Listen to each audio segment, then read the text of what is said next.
creating a spiral staircase out of square blocks of wood. I think one of the challenges in designing this staircase is taking solid wood and shaping it so it looks like graceful curves.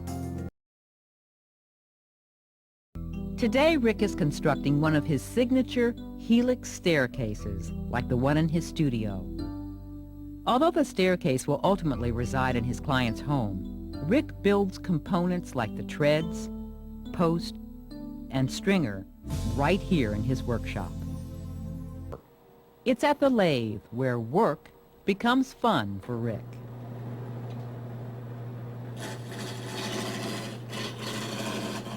One of the most fun things is turning on the lathe, because I really like seeing that shape evolve. Most of woodworking has to do with setting up machines to a precise predetermined dimension and then just passing something through it. The lathe is totally the opposite, starting with something and using a hand tool to shape graceful curves. That's very satisfying for me. Rick uses a set of calipers to measure how thick the wood is. Then he marks the piece with pencil lines. The lines will help him to create a series of ridges called beads.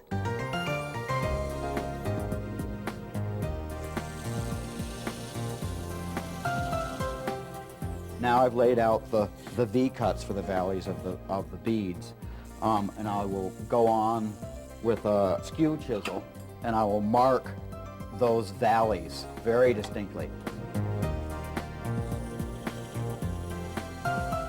The sharp blade of the chisel seems to melt away the wood, leaving behind softly rounded decorative beads.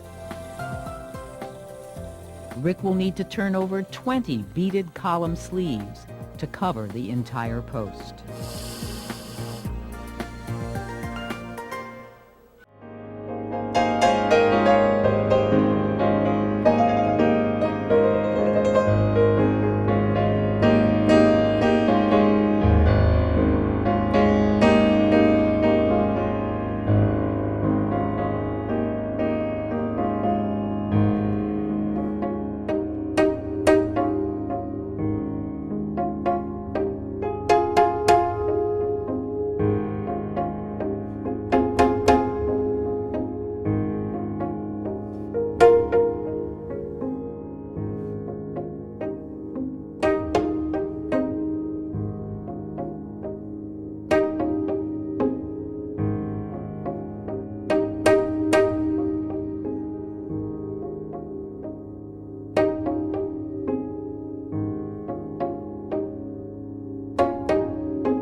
I think these staircases add a strong element of gracefulness to a home.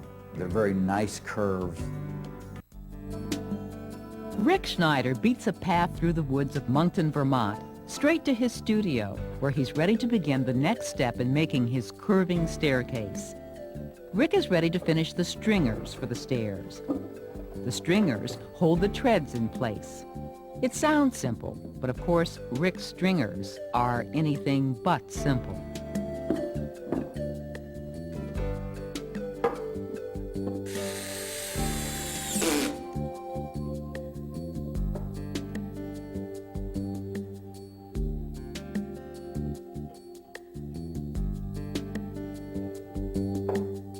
This stringer, which is now a series of arcs stacked on top of each other and fanned out. I've stacked them up one rise, fanned them out one run, stacked them up another rise, fanned them out another run, the run of the tread.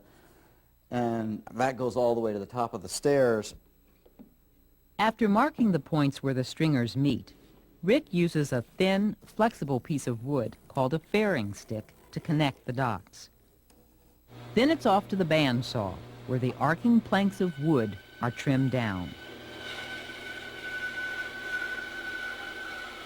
I know in my staircase work, it's distinguished by the design. So it's taking these horizontal lines and turning them into this vertical, graceful shape that is a big challenge. Building this winding staircase takes vision, time, and a great deal of effort. But nature builds this kind of curving form effortlessly.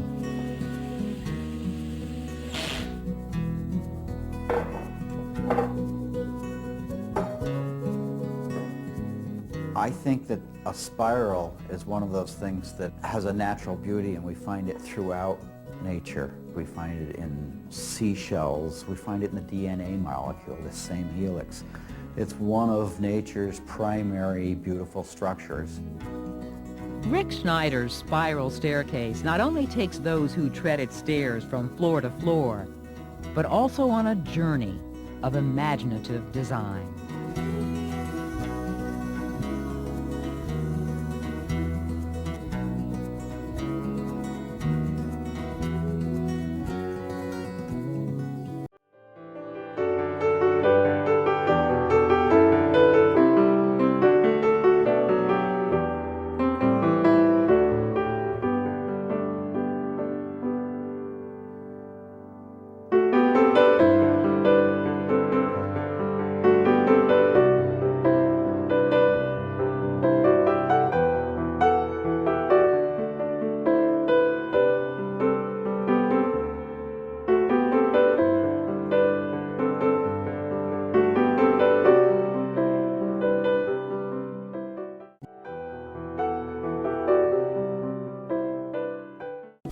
This is some of Rick's work as described by Architectural Digest in November 1997.